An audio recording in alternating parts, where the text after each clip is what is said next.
Hello student. इस video में हम बात करने वाले हैं हेरिडिटी एंड इवोल्यूशन के लास्ट टॉपिक के बारे में, जो कि है हमारा सेक्स डिटर्मिनेशन। तो चलिए इसको शुरू करते हैं। देखिए, जो सेक्स डिटर्मिनेशन होता है इसको हम कैसे एक्सप्लेन कर सकते हैं, इसकी मैकेनिज्म क्या होती है और कैसे डिटरमाइन होता है, ये सब इस वीडियो में हम समझने की कोशिश करेंगे। देखो, तो पहले तो यही लिख लो कि व्हाट इज सेक्स डिटर्मिनेशन। तो सेक्स डिटर्मिनेशन होता है the process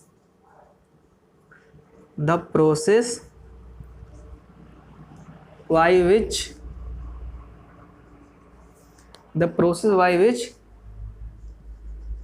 the sex of a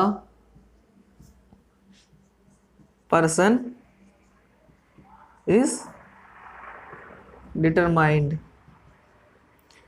अब ये जो सेक्स डिटरमाइंड होता है, ये होता है तीन मैकेनिज्म से। सेक्स डिटर्मिनेशन के तीन मैकेनिज्म है। तीन मैकेनिज्म, पहला क्या है? पहला जो हम किसी का सेक्स डिटरमाइन करते हैं वो करते हैं जेनेटिक्स के बेसिस पे, या जेनेटिक्स या क्रोमोसोमल। जेनेटिक्स या क्रोमोसोमल। सेकेंड तरीका जो है इसका मैकेनिज्म है सेक्स डिटर्मिनेशन की, वो होती है एनवायरमेंटल या नॉन जेनेटिक्स। और थर्ड लास्ट जो है वो होती है नॉन क्रोमोसोमल।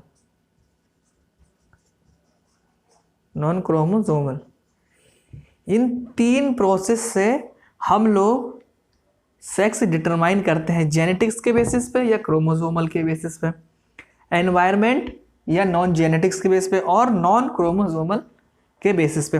तो हम लोग जो इस 10th क्लास में पढ़ेंगे वो मोस्ट ऑफ हम ये पढ़ेंगे जेनेटिक्स या क्रोमोसोम के बेस पे और एनवायरनमेंट के बेस पे, जिसमें भी हमको मोस्ट ऑफ ज़्यादातर पढ़ना है जेनेटिक्स के बेस पे कैसे सेक्स डिटरमाइन होता है।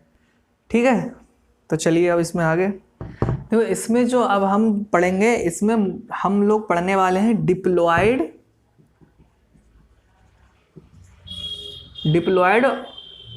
ऑर्गेनिजम्स। देखो, डिप्लॉयड ऑर्गेनिजम्स में जिसमें कि सेक्स जो होते हैं सेपरेट होते हैं, उसमें जो एक क्रोमोसोम होता है वो स्पेसिफिक होता है सेक्स डिटर्मिनेशन के लिए। जैसे 46 क्रोमोसोम होते हैं। 46 का मतलब हो गया 23 पेयर। 23 पेयर्स। तो जो 23 पेयर्स होते हैं उसमें जो लास्ट वाला होता है 23rd पेयर जो होता है, 23rd पेयर डिप्लॉयड ऑर्गेनिज्म में, हम बात कर रहे हैं mammals, most of human beings में, जो 23rd पेयर होता है वो रिस्पॉन्सिबल होता है सेक्स डिटर्मिनेशन के लिए। ठीक, अब तो ये जो 23rd पेयर होता है इसको हम एक नाम दे देते हैं, इसको बोलते हैं हम सेक्स क्रोमोसोम, या बोलते हैं इसको एलोसोम्स। ठीक, और बाकी के जो 22 पेयर बचे, जो पहले लास्ट वाला तो हो गया सेक्स क्रोमोसोम, या जिसको हम बोल देंगे एलोसोम। तो जो 22 पेयर बचे उनको हम बोलते हैं ऑटोसोम्स।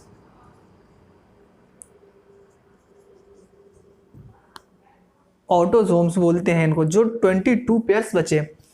तो अब जो ये जो 23rd वाला पेयर होता है यही रिस्पॉन्सिबल होता है सेक्स डिटर्मिनेशन के लिए। तो अब इसको 23rd वाले को ही हमको पढ़ना है। ठीक है, आप इतने को नोट कर लीजिए। अब ये जो 23rd वाला जो पेयर होता है, 23rd वाला पेयर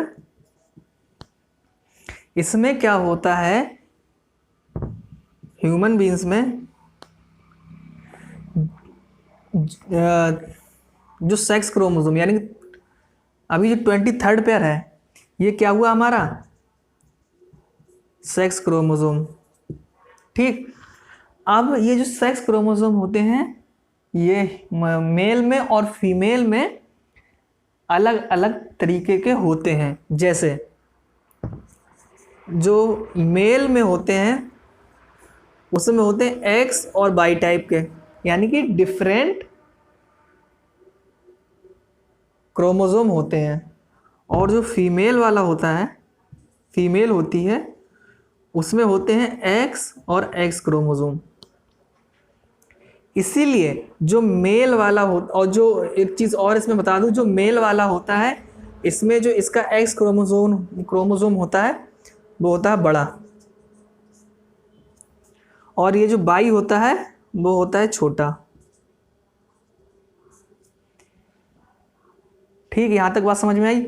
और एक चीज़, ये जो मेल होता है इसमें एक्स और वाई यानी कि डिफरेंट टाइप्स ऑफ क्रोमोसोम होते हैं इसमें, तो इसीलिए मेल वाले को, मेल जो होता है मेल को बोलते हैं अपने लोग हेट्रोगैमेटिक। हेट्रोगैमेटिक बोलते हैं मेल को, क्यों? क्योंकि इसमें दो अलग अलग टाइप के गैमीट्स हैं।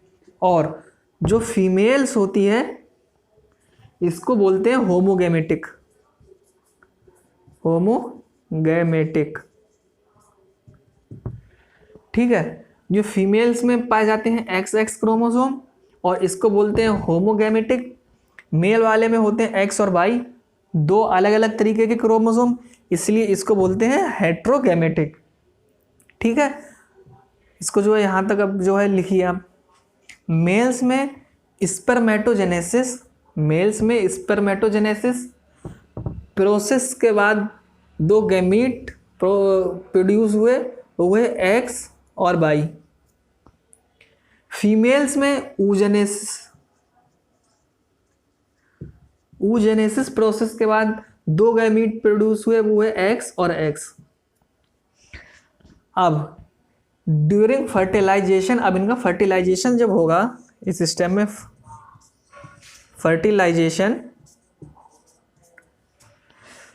तो जब ये फ्यूज होंगे तो देखो कैसे फ्यूज होंगे। पहले तो एक तो ये होगा एक्स और ये एक्स के साथ में, ये वाला एक्स और ये वाला एक्स होगा, ये वाला बाई इस वाले एक्स के साथ होगा तो ये होगा बाई एक्स, और ये वाला बाई इसके साथ ये हो जाएगा बाई और एक्स। तो इसमें जो हमको मिला, एक तो मिला एक्स और एक्स और मिला बाई एक्स, इस प्रोबेबिलिटी में मिले।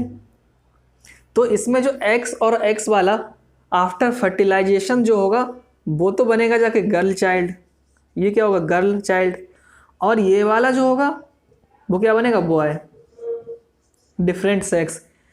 यानी कि मेल्स में जो बाई वाला गैमीट होता है वो बॉय यानी कि लड़के के लिए रिस्पॉन्सिबल होता है। यानी कि जो मेल्स में बाई वाला जो गैमीट होता है वो बॉय के लिए रिस्पॉन्सिबल होता है। एक्स एक्स तो गर्ल्स बन गया, बाई एक्स इसमें बाई आ गया, और बाई किस में है मेल्स में। तो मेल्स में जो बाई वाला गैमीट होता है वो रिस्पॉन्सिबल होता है सेक्स को चेंज करने के लिए। अगर बाई वाला आ गया तो बॉय हो गया, अगर एक्स वाला ही आ गया तो गर्ल हो गया।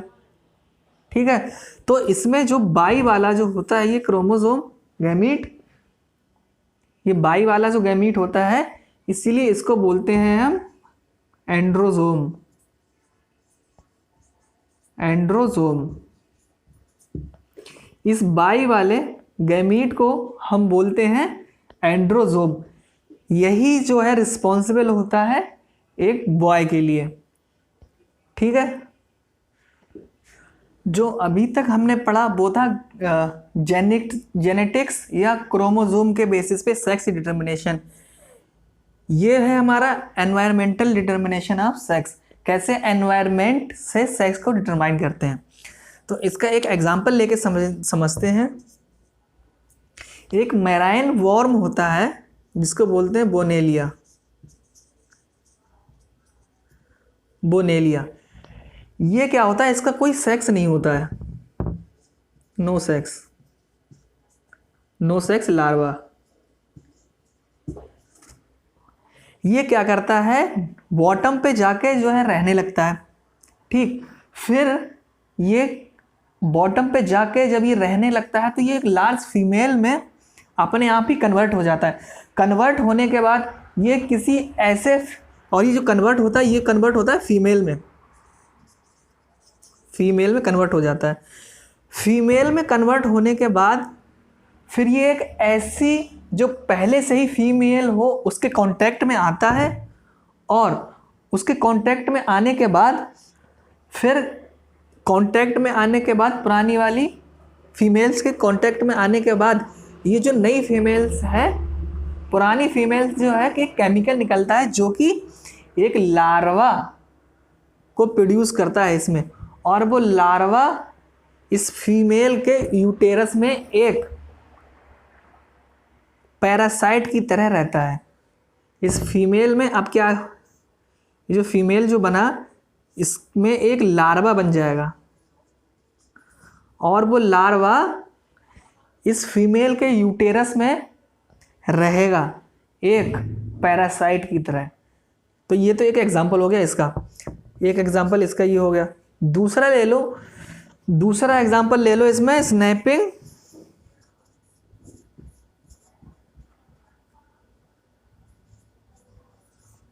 स्नैपिंग टर्टल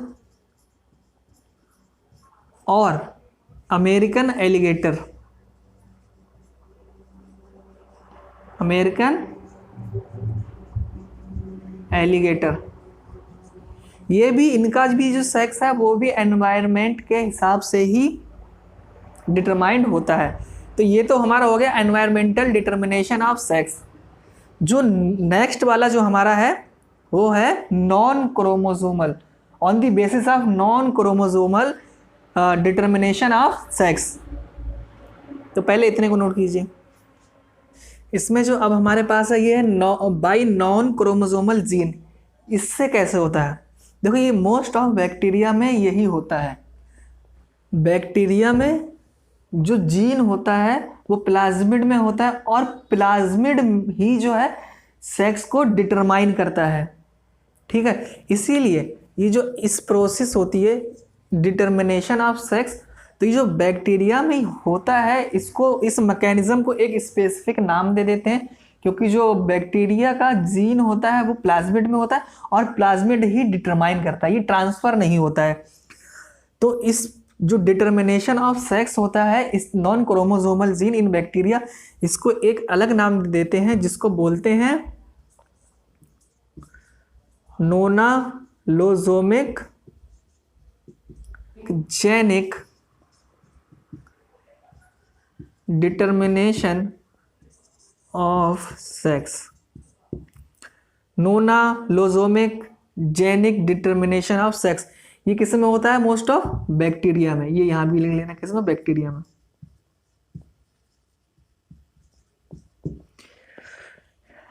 ठीक है, तो ये जो हमारा टॉपिक है सेक्स डिटर्मिनेशन ये तो हुआ कंप्लीट।